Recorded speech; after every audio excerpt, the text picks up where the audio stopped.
지난주에는 용서하라는 노래로 우리에게 그 감동을 주시고, 또 금요일 칸타타 십자가상의 7원으로 또 우리에게 큰 감동 주셨는데, 오늘 특별히 할렐루야로 이 부활의 기쁨 함께 나누게 해주신 우리 성가대원들 모두에게 감사를 드립니다. 여러분들도 노래 들으시니, 찬양 들으시니까 마음이 시원하시고, 이 찬양처럼 하나님을 찬양하는 마음이 여러분들 마음속에 임한 줄 믿습니다. 여러분들이 아실지 모르겠어요. 이 적은 숫자 12명인가요? 지금 이 12명의 숫자로 이렇게 자신있게 소리 난다는 게 결코 쉬운 일이 아닙니다. 굉장한 수준의 우리 찬양대회예요. 그 음악을 여러분들이 들었습니다. 하나님께 영광 돌리고, 또 여러분 모두에게도 정말 주님의 부활로 인한 기쁨, 평안이 임하시기를 소망합니다. 부활하신 예수님께서 제자들에게 처음 나타나셔서 하신 말씀, 여러분 무슨 말씀인 줄 아시나요? 누가복음 24장 36절에 보면 부활하신 예수님께서 제자들에게 나타나서 두려움에 떨고 있는 제자들을 향해서 너희에게 평안이 있을지어다, 이렇게 인사를 나누었습니다. 두려워하는 그 예수님이 죽으셨고 떠나갔을 때 얼마나 불안하고 그 마음이 이 두려움으로 가득했겠습니까?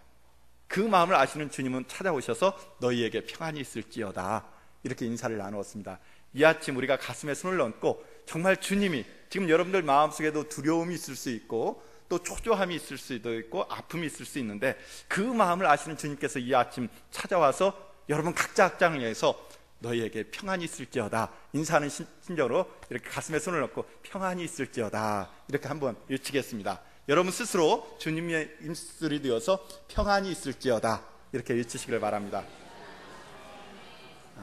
정말로 평안이 임하시기를 소망합니다. 20세기의 대표적인 기독교 변증가로 영국의 C.S. 루이스를 이야기합니다. 이분이 많은 책을 써서 기독교에 대한 그 이론을 확립하고 기독교 복음을 전파하는 데 수고했는데, 이분이 쓴 책 중에 스크류테이프의 편지라는 책이 있습니다. 이 책은 삼촌 악마인 스크류테이프가 자기의 젊은 조카 웜우드에게 어떻게 하면 인간을 하나님의 복음에서 떨어져 나오게 해서 인간을 유혹해서 지옥에 빠뜨릴 수 있을까, 인간을 유혹하는 방법에 대한 여러 가지를 알려주는 이야기, 이 책이 스크류테이프의 편지라는 책 속에 소개되고 있습니다. 그 방법 중에 하나, 스크류테이프가 이런 이야기를 합니다. 네가 유혹하려고 하는 사람들은 어렸을 때부터 머릿속에 서로 모순되는 사고체계들이 12개나 뒤죽박죽으로 뒤엉켜 있는데 익숙해 있다.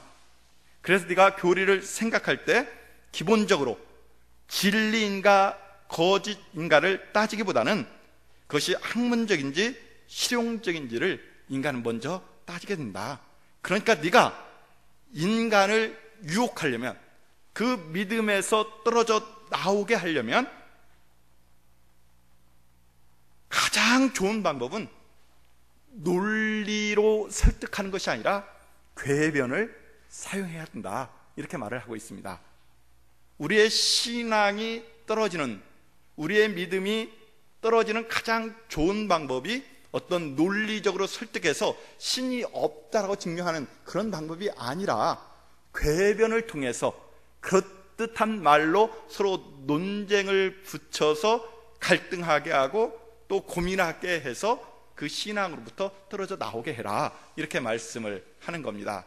특별히 이런 궤변의 가장 좋은 대상이 무엇이겠습니까? 바로 부활이라는 사건일 것입니다. 아무리 논리적으로 설명해도 이 부활을 우리가 받아들일 수가 없죠. 그러나 논쟁하기는 얼마나 좋습니까?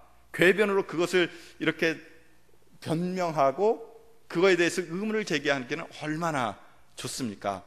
그런 것으로 우리의 믿음을 이렇게 신앙에서 떨어지게 해라, 스크류테이프가 조카에게 이렇게 권면을 하고 있는 것이죠.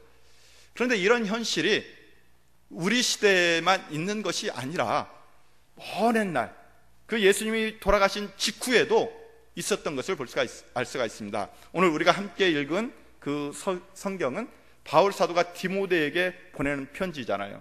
근데 디모데는 에베소 교회를 그때 담임하며 목회를 하고 있었습니다. 근데 오늘 말씀에 읽어보면 이 에베소 교회에 그런 궤변과 논쟁, 말다툼이 가득한 것을 볼 수가 있습니다. 헛된 말에 논쟁에 빠져있는 교회의 모습을 우리에게 보여주고 있습니다. 그런 상황 속에서 바울 사도가 믿음의 아들에게 권면하는 것이 무엇입니까? 오늘 말씀 2장 14, 15절에 이렇게 말하고 있습니다. 너는 그들로 이 일을 기억하게 하며 말다툼을 하지 말고 하나님 앞에서 엄히 명하라. 이는 유익이 하나도 없고 도리어 듣는 자들을 망하게 함이라. 너는 진리의 말씀을 옳게 분별하며 부끄러울 것이 없는 일꾼으로 인정된 자로 자신을 하나님 앞에 드리기를 힘쓰라. 망령되고 헛된 말을 버리라. 이렇게 말하고 있습니다. 그런 궤변, 논쟁, 말다툼, 이 모든 것들은 헛된 것이고 망령된 것이니까 그런 것들은 다 버리고 거기에 빠져들지 말고 오직 한 가지 일을 기억하라. 오직 진리의 말씀을 옳게 분별하여 그 진리의 말씀 위에 굳게 서라. 이렇게 말씀하고 있습니다.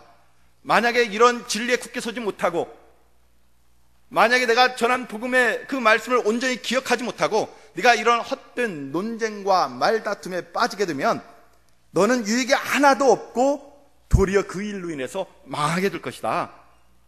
또 그 말은 악성 종양같이 퍼져나가서 결국 우리의 심령을, 우리의 신앙을 다 죽일 것이다. 또 그것으로 인해서 믿음이 무너뜨릴 것이다. 무너뜨려질 것이다. 이렇게 말씀하고 있습니다. 헛된 논쟁에 빠지지 말고 오직 진리의 말씀을 굳게 붙잡으라. 그것을 기억하라. 이렇게 말하고 있습니다.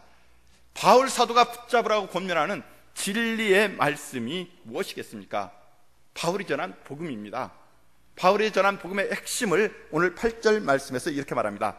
내가 전한 복음대로 다윗의 씨로 죽은 자 가운데서 다시 살아나신 예수 그리스도를 기억하라. 오직 예수 그리스도만을 굳게 붙잡고 이 진리 위에 서고 이 예수 그리스도가 다시 살아난 것을 분명하게 기억하라. 이렇게 말씀하고 있습니다. 이 말씀을 기억할 때, 이 말씀을 굳게 붙잡을 때, 이 진리 위에 굳게 설 때 아무리 많은 논쟁과 말다툼, 궤변이 있다 할지라도 너의 신앙은 흔들리지 않을 것이고 교회는 흔들리지 않을 것이고 이 반석 위에 교회는 든든히 서 나갈 것이다. 이렇게 바울 사도가 권면을 하고 있습니다. 디모데가 이 말씀을 굳게 붙잡고 그 믿음을 지켰습니다. 그 믿음을 우리에게 전해 주었습니다. 그래서 오늘 우리가 그 믿음을 붙잡고 이 부활의 아침 감사의 예배를 주님 앞에 드리는 줄 믿습니다. 예배를 드린다라는 것은 기억한다는 의미가 있어요. 우리가 이 부활절 아침에 예배를 드리는 것은 바로 죽은 자 가운데서 다시 살아나신 예수 그리스도를 기억함으로 예배하는 줄 믿습니다. 예수 그리스도를 예배함으로 말미암아 예수 그리스도의 부활을 내 부활로 받아들임으로 말미암아 내 삶에 여러 가지 시련과 어려움, 범민들이 있다 할지라도 그 예수님을 바라보면서 우리가 위로를 받고 소망 가운데 살아갈 때 우리 인생에 참된 의미가 있는 줄 믿습니다. 이 아침 여러분 모두에게 이 부활의 소망, 위로, 기쁨이 가득하시기를 주님의 이름으로 축원합니다. 저는 오늘 말씀을 준비하면서 이런 생각을 해보았습니다. 우리 역사 속에서 존경하는 인물들이 많이 있죠. 1, 2위를 뽑으면 아마 이순신 장군과 세종대왕을 뽑을 것입니다. 여러분들도 존경하라면 그 두 분을 우선적으로 생각하겠죠. 다 훌륭합니다. 나라의 그 망국의 위기 속에서 나라를 구했고 또 무지몽매한 백성들을 위해서 글자를 만들므로 그를 깨우치고 문화를 풍성하게 융성하게 만든 훌륭하신 분들입니다. 그런데 여러분, 이 이순신 장군이나 세종대왕의 어떤 허물, 약점, 인간적인 그런 부족한 모습을 혹시 여러분들 아시는 것 있으세요? 별로 없는 것 같아요. 세종대왕의 흠이 있다면 아들이 28? 이 정도 우리가 알고 있는데 완벽합니다. 그런데 이분들에게 흠이 없겠습니까? 그들도 인간이기 때문에 여러 가지 약점들이 있었을 거예요. 그런 모습은 다 감추어 있고 약간의 신화된 모습으로 우리들에게 그 이순신 장군이나 세종대왕의 이야기가 전해지고 있습니다. 그런데 그 이순신 장군이나 세종대왕에 대한 이야기를 의심하거나 그것을 믿지 못하는 그런 사람은 없을 거예요. 거의 다 그분들에 대한 이야기는 믿고 신뢰하고 있습니다. 반면에 우리 성경 속에서 나오는 베드로와 바울을 한번 생각해 보십시오. 이분들도 역사적으로 실제했던 인물이죠.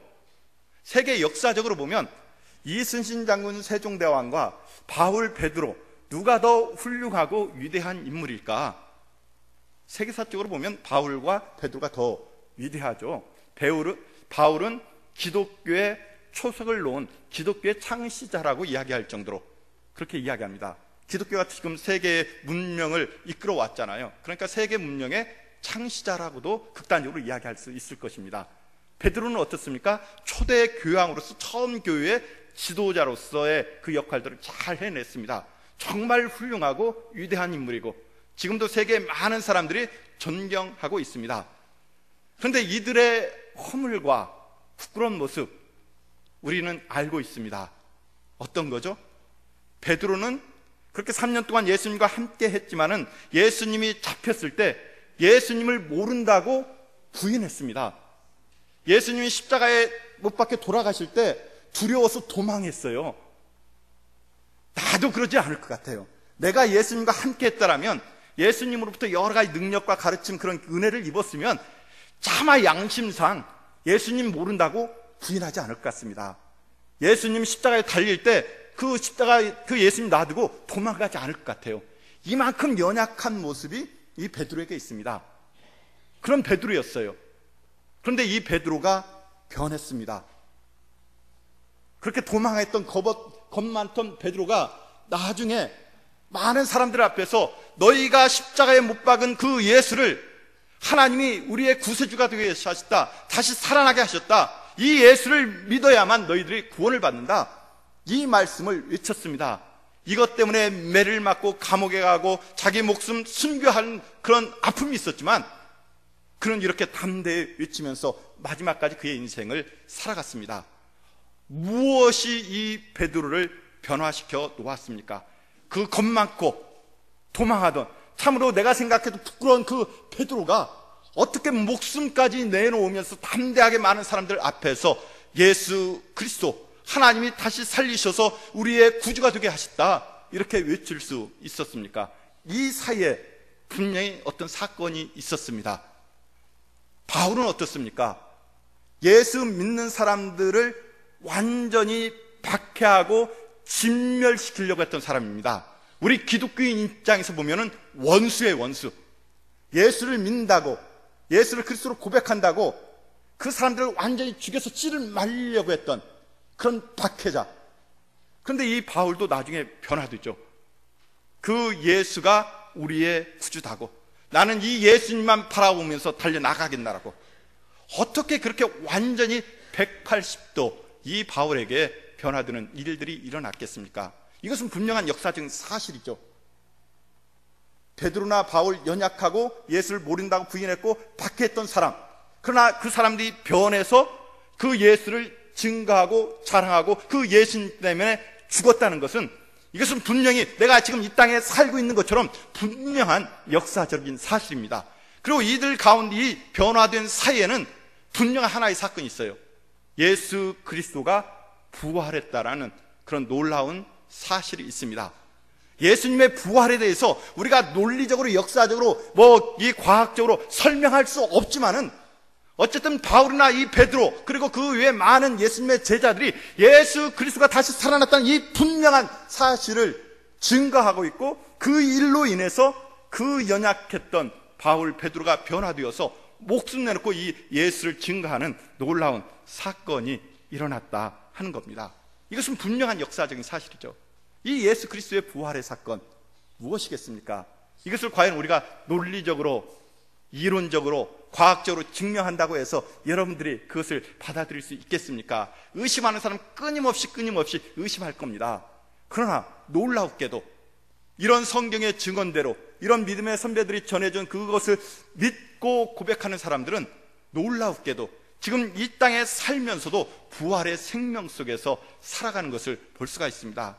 같은 사건 속에서, 같은 상황 속에서도 그것을 믿고 의지하고 고백하는 사람들은 참 평안을 누려요. 죽음의 극단적인 순간에서조차도 참 평안을 누리면서 하늘나라의 부활의 그 순간을 바라보면서 평안히 죽음을 맞이하는 것을 볼 수가 있습니다. 이런 놀라운 사건 어찌 가능하겠습니까? 아니, 그것은 가능한 일이겠습니까? 분명한 것은 가능한 줄 믿습니다. 가능하다는 거예요. 그것을 바울이 증명해 주고 있습니다. 바울 사도를 한번 생각해 보십시오. 바울이 사도행전 9장에 보면 그 예수 믿는 사람들을 완전히 뿌리 뽑으려고 다메섹으로 가는 도중이었습니다.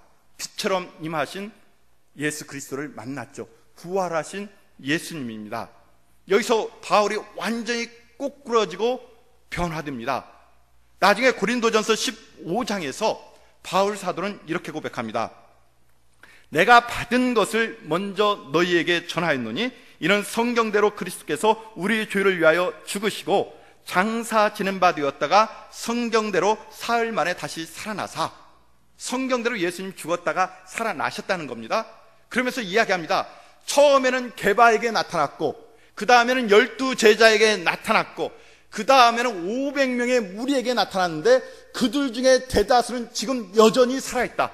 그리고 맨 나중에 만삭되지 못하여 난 자와 같은 내게도 보이셨으니, 이렇게 말하고 있습니다. 부활하신 예수를 만난 사람들이 많이 있고 지금도 살아서 증거하고 있습니다. 그런데 맨 마지막에 만삭되어 되지 못한 자격도 없는 나에게도 그 예수님이 나타나셨다. 그리고 그 예수님을 내가 보았다. 그 예수님을 만났기 때문에, 그 예수님을 보았기 때문에, 부활하신 예수를 경험했기 때문에 이제 바울 사도는 어떻게 됩니까? 갈라디아서 2장에서 이렇게 말합니다. 이제 내가 그리스도와 함께 십자가에 못 박혔나니 그런즉 이제는 내가 산 것이 아니요 오직 내 안에 그리스도께서 사신 것이라. 이제 내가 육체 가운데 사는 것은 나를 사랑하사 나를 위하여 자기 몸을 버리신 하나님의 아들을 믿는 믿음에서 사는 것이라, 이렇게 말하고 있습니다. 이제 나는 십자가에 이 예수님과 똑같이 죽었다는 겁니다. 그리고 나는 이제 예수님이 십자가에서 다시 살아나신 것처럼 그 부활하신 예수님을 믿는 믿음 안에서 영원한 생명 속에 지금 살아가고 있다, 이렇게 고백을 합니다. 그래서 나의 자랑은 오직 이 십자가 이외에는 나는 아무것도 알지 않기로 작정했다, 이렇게 고백하면서 살아가는 것을 볼 수가 있습니다. 이 십자가의 어떤 사건입니까? 바로 다윗의 씨로 난 예수 그리스도, 인간의 몸을 입고 다윗의 후손으로 태어난 예수에 대한 고백이 그 안에 담겨져 있습니다. 로마서 1장 3절에 말하면 이렇게 말합니다. 이 아들로 말하면 육신으로는 다윗의 혈통으로 나셨고, 또 빌립보서 2장 7절 8절에 오히려 자기를 비워 종의 형체를 가져 사람들같이 되었고 사람의 모양으로 나타나셨으며 자기를 낮추시기까지 죽기까지 복종하셨으니, 이렇게 말하고 있습니다. 예수님의 인간의 몸을 입고 이 땅에 오신 삶의 모습이에요. 다윗의 후손으로 태어났습니다. 우리와 똑같은 인간의 몸을 입으셨어요. 우리와 똑같은 고난의 삶을 사셨습니다. 그렇기 때문에 우리의 연약함을 아십니다. 그 연약함을 아시기 때문에 친히 십자가에 달리심으로 말미암아 우리의 그 모든 죄와 우리가 감당해야 할 그 모든 것들을 이 예수님이 감당하시면서 죽으셨습니다. 십자가의 죽으심이에요.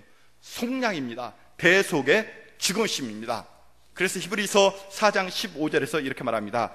우리에게 있는 대제사장은 우리 연약함을 동정하지 못하실 리가 아니요 모든 일에 우리와 한결같이 시험을 받으신 이로되 죄는 없으시니라. 우리의 모든 것을 안다는 겁니다. 그것을 아시고 우리와 똑같은 고통 속에서 십자가에 죽으셨어요.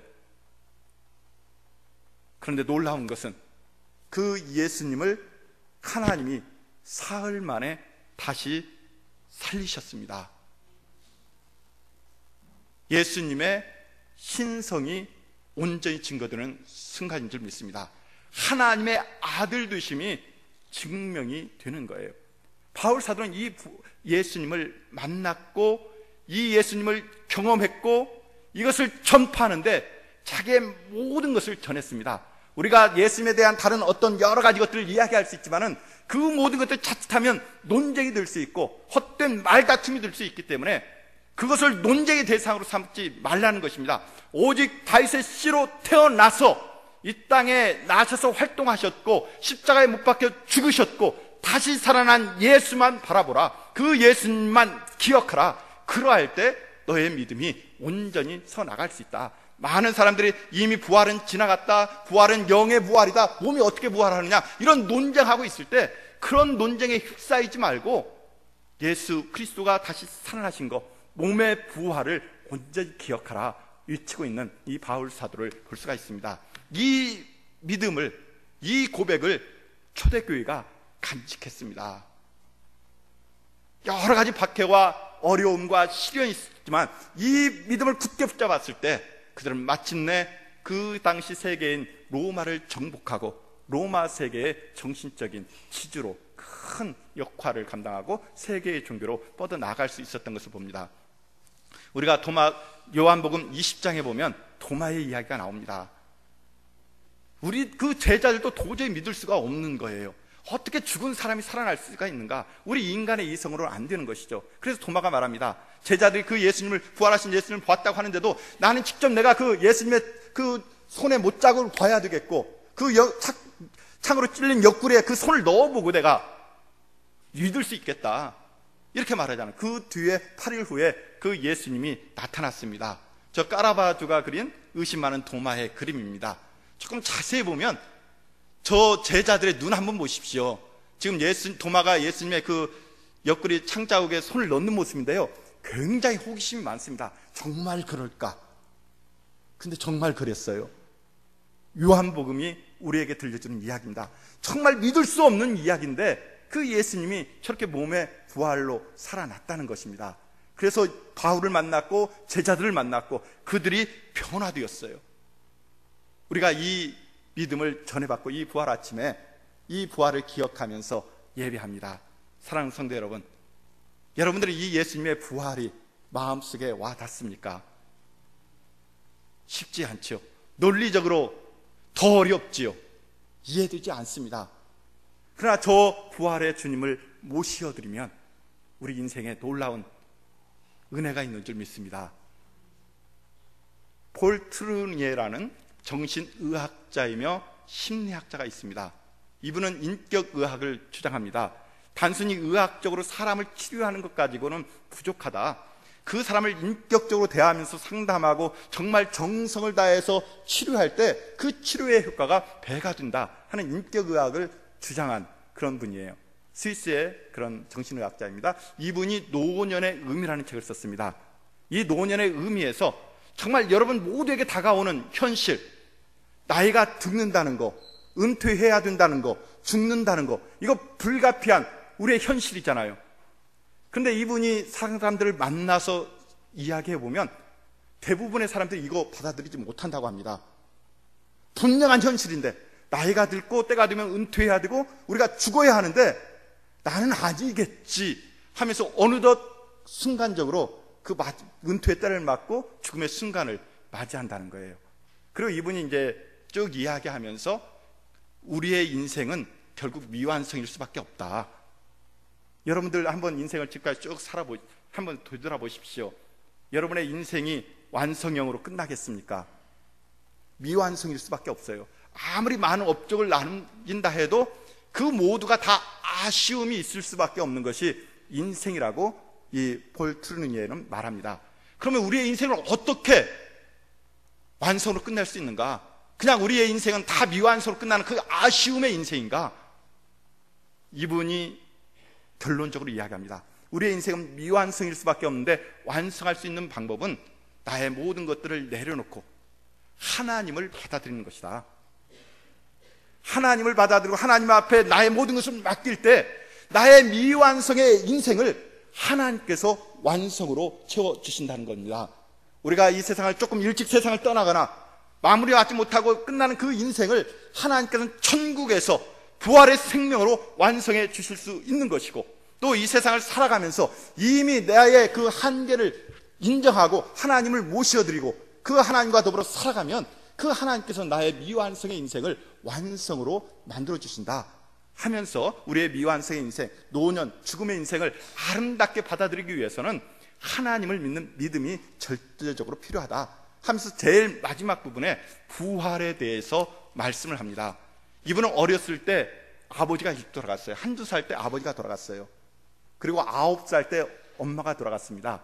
그러니까 고아처럼 사는 인생이죠. 여러분 한번 생각해 보십시오. 10살이 되기 전에 부모 없이 사는 인생 얼마나 상처가 많겠습니까? 근데 이 폴 트루니의 마음속에 굉장한 기대감 또는 어떤 희망, 소망이 있어요. 만약에 내가 죽으면 나는 하나님 품에 안겨서 바울 사도가 말한 것처럼 그 몸에 부활한 그 몸 그대로 나의 엄마와 아빠를 만날 것이다. 나는 그날을 기대한다. 그렇기 때문에 죽음도 두렵지 않고 현재도 위롭지 않고 뭔가의 소망 속에 살아간다. 이렇게 고백을 합니다. 부활의 소망이 확신하기 때문에. 이것은 스스로 이야기합니다. 논리적으로 내가 설명할 수 없어요. 이론적으로 설명할 수 없습니다. 경험적으로 내가 믿고 고백하고 체험적으로 알고 있다는 거예요. 그래서 나는 늘 내 부모를 만날, 몸의 그 부활 속에서 그 부모를 만날 기대 속에 살아가기 때문에 나의 인생이 지금 너무나도 의미 있고 행복하고 아름답다 말씀을 하고 있습니다. 바로 부활을 믿는 사람들의 삶의 모습인 것입니다. 우리가 똑같이 예수님을 믿더라도 이렇게 부활의 몸의 확신 속에 살아가는 사람들은 지금의 날마다의 삶이 이런 의미가 있을 것입니다. 기쁨이 있을 것입니다. 소망이 있을 것입니다. 그러나 예수님을 믿는다고 하면서도 이 부활을 그저 하나의 교리로 그런 거 있겠어, 그렇게 입술로만 고백한다면 같은 예수님을 믿고 같은 예배를 드린다 할지라도 여러분들 마음속에 과연 그 소망이, 기쁨이 얼마나 되겠습니까? 폴 트루니나 바울이나 베드로 분명한 이 부활의 확신 속에 살았기 때문에 예수 그리스도, 다시 살아난 예수 그리스도를 기억했기 때문에 그 여러 가지 시련과 어려움, 고난, 매임 속에서도 매이지 않고 자유함을 누리면서 소망 속에, 기쁨 속에, 위로 속에, 생명 속에 살아간 줄 믿습니다. 오늘 이 부활의 아침 여러분 모두에게도 제가 이론적으로 설명 못 드립니다. 아니, 설명할 수 없어요.